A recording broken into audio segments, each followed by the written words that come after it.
আৰু এটা সমস্যা আছিল যে আমাৰ বহুত পৰিয়ালৰ বিনামূলীয়া চাউলৰ ৰেচন কাৰ্ড নাই।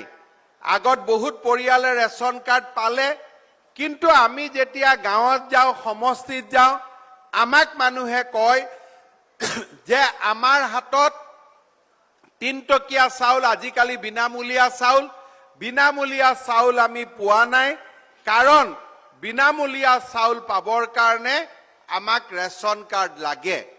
এই বছৰ আমি ৰাজ্য চৰকাৰে সিদ্ধান্ত গ্ৰহণ কৰিছো যে শাৰদীয় দুৰ্গা পূজাৰ পিছত অসমত আৰু আমি 50 লাখ ব্যক্তিক আমি বিনামূলীয়া চাউল যোগানৰ কাম আমি হাতত ল'ম।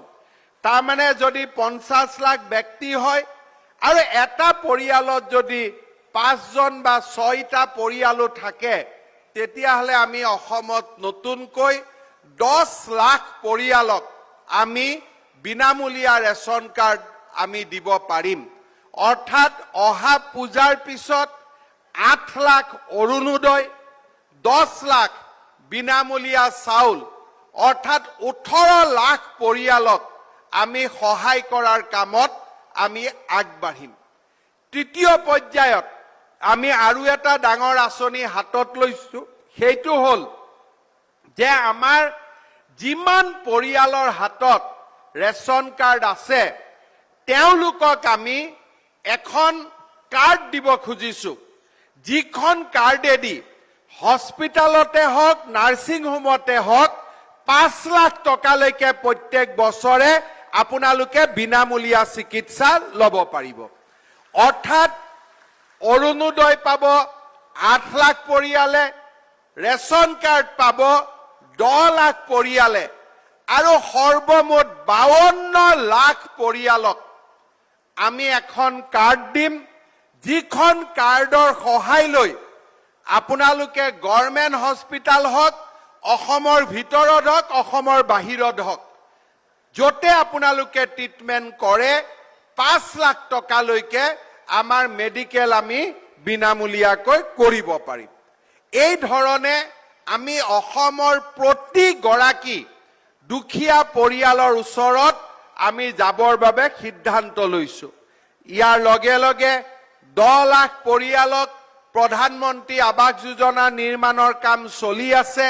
বিধৱা পেঞ্চন, বৃদ্ধ পেঞ্চনো আমি ইতিমধ্যে সাৰ্বজনীনভাৱে প্ৰতিগৰাকী আই মাতৃলৈ পঠোৱাৰ ব্যৱস্থা কৰিছো।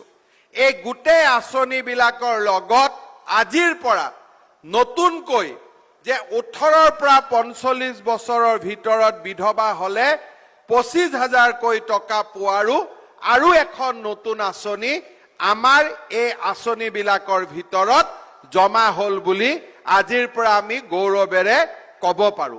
শ্ৰদ্ধাৰ ৰাইজ, এই গোটেই আঁচনিবিলাকৰ জৰিয়তে অসমৰ দুখীয়া লোকক আমি সহায় কৰাৰ বাবে চেষ্টা কৰোঁ, আৰু দুখীয়া দৰিদ্ৰ লোকসকলেও লাহে লাহে নিজৰ আৰ্থিক অৱস্থা সুন্দৰ কৰা আমি দেখা পাইছো।